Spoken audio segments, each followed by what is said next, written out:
შალვა მინდაძე, მასწავლებელი, განათლების საკითხების მკვლევარი შემოგვიერთდა ახლა ეთერში. მოგესალმებით, გამარჯობა. მადლობა შალვა, რომ ჩაგვერთე. მაყურებელს. მადლობა შალვა, მე ვიცი რომ გესმოდა შენ ჩვენი რესპონდენტების მოსაზრებები და მოისმინე, განსხვავებული აზრები ქონდა ჩვენს რესპონდენტებს და ვინც ეთანხმებოდა მიდიას მათი მოსაზრებები და არგუმენტებიც მოისმინეთ და ვინც სკეპტიკურად უყურებს ამბავს. თქვენ როგორ უყურებთ თქვენი აზრით, რას უნდა ნიშნავდეს ღირებულებითი განათლება საჯარო სკოლებში? მე წარდგენაში ვთქვი რომ ამ ტერმინით ჯერ კიდევ 2015 წლიდან აქვს ევროპის ქვეყნებს გამოცდილება, თუმცა იქ ცოტათი სხვანაირი სხვა ფორმატით ისწავლება ღირებულებითი განათლება, სხვანაირად არის შეტანილი საგანმანათლებლო სისტემაში. ჩვენთან ამ სათაურით, ამ სახელწოდების ქვეშ ცოტათი განსხვავებული ფორმატი შემოგთავაზეს და დღეს ჩემი სტუმარი ხართ, იმიტომ რომ თქვათ ამ სიახლის რისკებზე, საფრთხეებზე და დადებით მხარეებზეც ასევე, თუმცა პირველ რიგში მითხარით თქვენთვის რას უნდა ნიშნავდეს ღირებულებითი განათლება თქვენს მოსაზრებაში? კიდევ ერთხელ მოგესალმებით, თქვენს მაყურებელსაც მივესალმები, მადლობას გიხდით მოწვევისთვის და ამ საკითხზე უფრო ფართო ანალიზის საშუალება რომ მომეცით პირადად მე, როგორც ერთ მასწავლებელს, მათ შორის ამ საკითხით დაინტერესებულ ადამიანს, რომელმაც სულ რამოდენიმე კვირის წინ საკმაოდ ისეთი ვრცელი კვლევა ჩავატარე საქართველოს კონტექსტში და მათ შორის ახდება ზოგადად სოფლიოში. პირველ რიგში გეტყვით, რომ ჩემთვის ღირებულება და თქვენმა რესპონდენტებმა სწორად აღნიშნეს, რომ არ არის მაინც და მაინც უშუალოდ რელიგიაში ჩადებული, არამედ ყველა იმ საგანში, რომელიც ჩვენ მასწავლებლებს ეროვნული სასწავლო გეგმით გვაქვს განსაზღვრული და ჩვენი საგნობრივი კურიკულუმი ამის მიხედვით და ამაზე მორგებული უნდა იყოს ყოველდღიურად საგაკვეთილო პროცესზე, პირდაპირ ეფუძნება ამ ღირებულებების ჩამოყალიბებას, რაც ალბათ თანამედროვე სამყაროს ძალიან ბუნებრივი და მარტივი მიღწევა სეკულარული იდეის, რომ ადამიანი უნდა იყოს კრიტიკულად მოაზროვნე, ობიექტური გარემოება უნდა განსაზღვროს თავისი აზრით და თავისი მოცემულობით რეალობის გააზრების შედეგად და თუ ჩვენ ამ ნაწილში, რომელსაც უკვე ფაქტობრივად ჩვენი ქვეყანა 20 წლის განმავლობაში და უფრო მეტიც ემყარება და ამ მიმართულებით ვითარდება და ეხლა დავინახეთ 2025 წელს, რომ თურმე ჩვენს თუნდაც გემს ეროვნულ სასწავლო გეგმას არ აქვს ეს ღირებულებები ჩაშენებული თვითონ მიზნობრივი ინდიკატორები, რაც ჩვენ უნდა მივიღოთ ხო სასწავლო შედეგად. მაშინ ჩდება კითხვა აქამდე სად იყო პირველ რიგში სამინისტრო და რატომ ამ საკითხს არასდროს არ ახმაურებდა უფრო მწვავედ, კრიტიკულად და რატომ არ სვავდა კითხვებს, რომ ჩვენ რეალურად ღირებულებებს კი არ ვასწავლით, მასწავლებლები რაღაცა ზოგადი ცოდნის ინფორმაციის გადამცემი მოწყობილობები არიან და არა ღირებულებების ჩამოყალიბებები. კი ბატონო, შალვა რისკებზე მინდა რომ ვკითხოთ, იმიტომ სამწუხაროდ ცოტა დრო გვაქვს და მოვასწროთ რა რისკებს და საფრთხეებს ხედავთ თქვენ ამაში. ძირითადად აქცენტი გაკეთდა იმაზე, რომ ღირებულებითი გაკვეთილებში ჩართული არიან სასულიერო პირები, რომელიც მასწავლებელთა სახმა გადაამზადა და ამაზე ბევრი კითხვა დაისვა, რომ რატომ ისინი ხომ არ ჩაკლავს ეს კრიტიკულ აზროვნებას ბავშვებში, იმიტომ რომ ვიცით კულტურულ მოცემულობაში ესე ხდება ხოლმე, რომ რაღაც აი სასულიერო პირის ნათქვამი აღიქმება და მიიღება როგორც დოგმა და იქ კითხვების დასმა მით უმეტეს მოზარდთაობას ძალიან გაუჭირდება და ამაში ხედავენ რისკებს. მეორე ვერსიით იყო ის, რომ აი წინას გემმა, სანამ შეიცვლებოდა გემი, იქ ბევრჯერ ეწერა ლიბერალური, დემოკრატიული წინადადებები. ახალ გემში გაჩნდა ბევრჯერ ასევე სიტყვა პატრიოტიზმი და ამ გემიდან გამომდინარე შემოიტანეს ეს ახალი სწავლებაც სკოლებში, რომელიც ემსახურება იმას, რომ ახალ თაობას ვასწავლოთ პატრიოტიზმი, მეგობრობა, სიყვარული, პატივისცემა და ასე შემდეგ და კითხვის ნიშნის ქვეშ დადგა, რომ ეს ფორმულით ისწავლება, ხო? კი ბატონო. ანუ ეს რეალურად ისეც არსებობდა. მაგნაწილში მოყვებით, უბრალოდ გამოკვეთეს ახლა, რატომღაც გარემოს გათვალისწინებით შეიძლება დასჭირდა თუ არ ვიცი, რატომ გამოკვეთეს, მაგრამ ისეც ვასწავლიდით, მინდა გითხრათ, ვისაც არ ეგონა რომ პატრიოტიზმის ღირებულებებს ან მსგავს რაღაცებს ვაყალიბებთ გაკვეთილზე, ისეც ხდებოდა ეს. პირველ რიგში საფრთხეზე რომ გამოვახვილო ყურადღება, აქ არის ძალიან დიდი დოგმატიზაციის რისკი, რამაც შეიძლება მოსწავლეს მიაჩვიოს იმ აზრს, რომ ყველა მოვლენა არის წინასწარ განსაზღვრული და რაც კი ხდება მის გარშემო და ჩამოუყალიბოს ეს რა თქვა თუ მოდელი შედის რასაკვირველია ქრისტიანული ხედვა, რომელიც პირდაპირ როგორც ამ ნაწილში ჩახედული ადამიანი გეტყვით რომ არ არის სწორი შეფასება რომ ღმერთის მიერ წინასწარ დაგეგმილი არ არის რაღაცეები ასე რომ ესეც თავისი არსით სწორია და რაღაც კუთხით პროვიდენციალისტური აზროვნებისკენ მივდივართ რომელიც პირველ რიგში სოციალურ სტაგნაციასაც გულისხმობს და ამ შემთხვევაში იგულისხმება რომ ყველაფერი თითქოს ღმერთის ნებით ყალიბდება და პასიურ მოქალაქეს აყალიბებს ეს პირიქით და ავტორიტეტს როგორც ასეთ ავტორიტარულ საზოგადოებას ქმნის და თუ ჩვენ ამ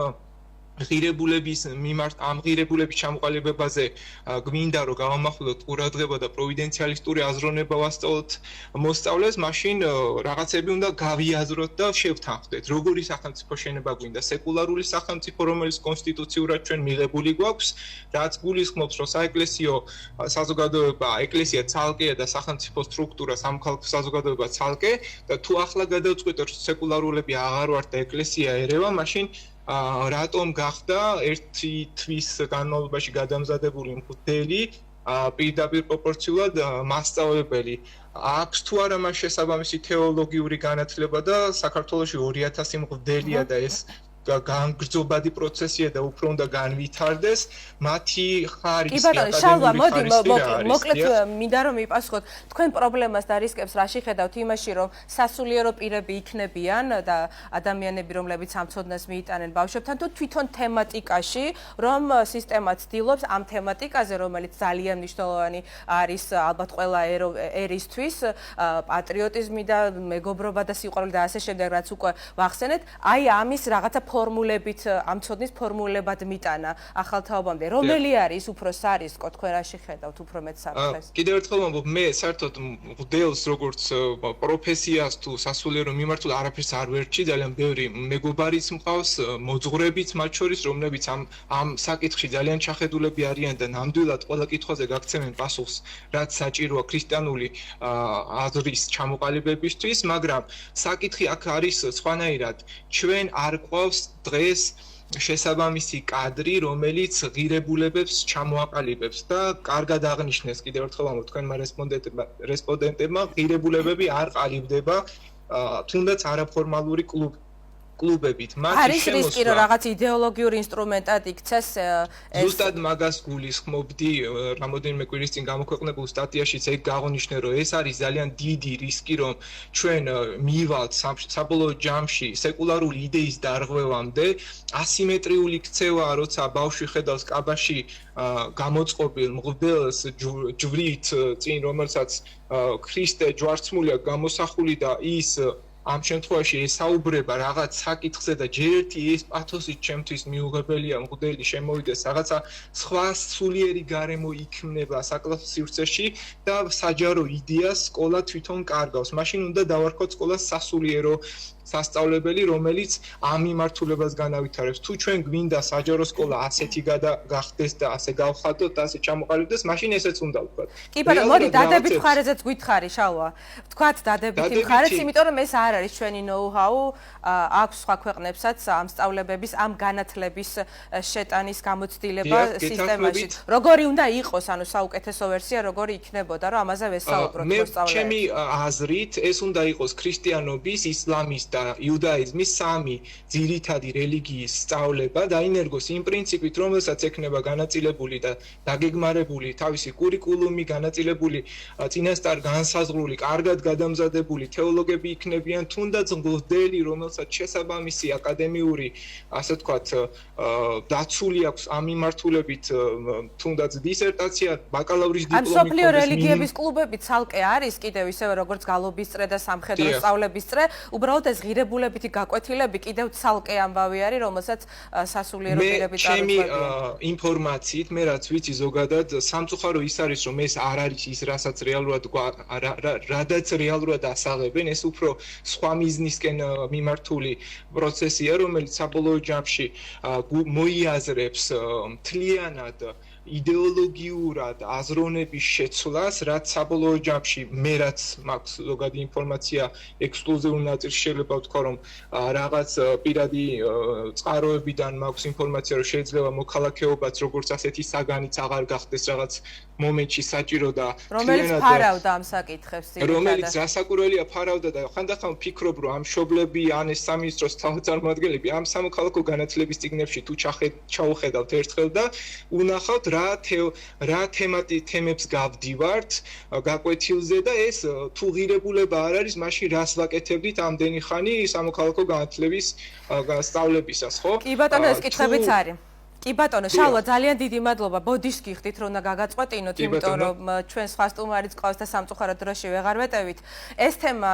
გაგრძელდება ალბათ და იმედი მაქვს, ძალიან დიდი იმედი მაქვს, რომ რაღაცა ტიპის პასუხებს მაინც მივიღებთ სამინისტროსგან, იმიტომ რომ შეკითხვები აშკარად არსებობს მშობლების და მასწავლებლების მხრიდანაც და ჩვენი სურვილია და საზოგადოებისაც, რომ სამინისტრომ უფრო მეტი დეტალი გითხრას, რას აპირებენ და რა მოკვლევის და საჭიროების საფუძველზე დაიწყეს ამ ახალი დისციპლინებით bis შეტანა სკოლებში. ძალიან მოკლედ ვიტყვი, დავასრულებ, რომ პროვიდენციალისტური და სეკულარული განათლება უნდა განვასხვაოთ ჩვენ ერთმანეთისგან და ჩვენი მთავარი მიზანი სწორედ ეს უნდა იყოს, რომ მოსწავლემ ეს გაეძროს. თუ ეს ასეთი იქნება, მაშინ რაღაც დონეზე შეიძლება ჩვენ მივიღოთ ბუნებრივად და შეიძლება სასიკეთოც აღმოჩნდეს. დაგემშვიდობებით, ძალიან დიდი მადლობა მოწვევისთვის. მადლობა შალვა მინდაძე, განათლების საკითხების მკვლევარი, სამოქალაქო განათლების მასწავლებელი.